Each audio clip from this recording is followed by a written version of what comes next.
Yeah, I'm so excited for this because I love the poems that you were putting out. And even just that description where you're saying the scent of sandal and lavender and tamboristas, drums, like I could already picture, the Middle East, or I could already picture like a desert adventure, or, and when saying like it's a child's adventure and but an adult's regrets, like those things all made me think of here in the US, we have immigrant stories. And then I know the stories that I have heard from my family and from other immigrants about literally crossing the desert and crossing to get from Mexico border over to Texas, Arizona, California.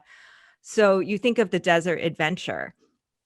Mhm. And so this time when I was reading your book description, I was thinking of like the desert adventure. And it really did a good job. So tell us, you are really great at evoking the senses. Like, how can we get better at that? Because I want you to feel like I could smell sandalwood. I could Oh. see the adventure just from your description. So how can we get better as writers to invoke those senses? We talked last time. One of the times that I was on, we talked about meditative writing and how I combine that whole meditation. Honestly, really, it is, it's not cliche or anything. Getting into your body and just like totally closing your eyes and getting into the scene. On it, it's like totally works for me at least. And I know the people that I have, worked with or did workshops with, like in my meditative writing retreats or whatever, anywhere or anybody that I've ever talked to about writing, it works because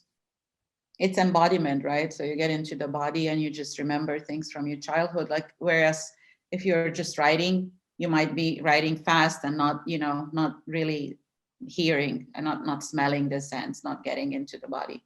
So yeah, I use meditation. And I don't know. I think it's also a part of it is like I'm very dramatic, maybe like Latinos are dramatic Yes, as well. we are. Are we being very like I don't know. I don't want to be very what is that the word like generalizing, but Balkan and East European and Slavic writers are very dramatic, and so are I don't know who else, but like I can speak for us.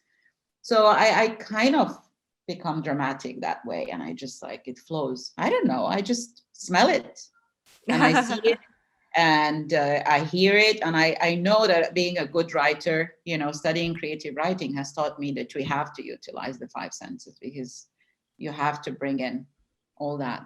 So it's like a scene in a movie, except it's even better because in a movie you really can't smell, right? If you're watching a movie you can, but when you're reading it, it's sort of you can smell the lavender, you can smell the I don't know.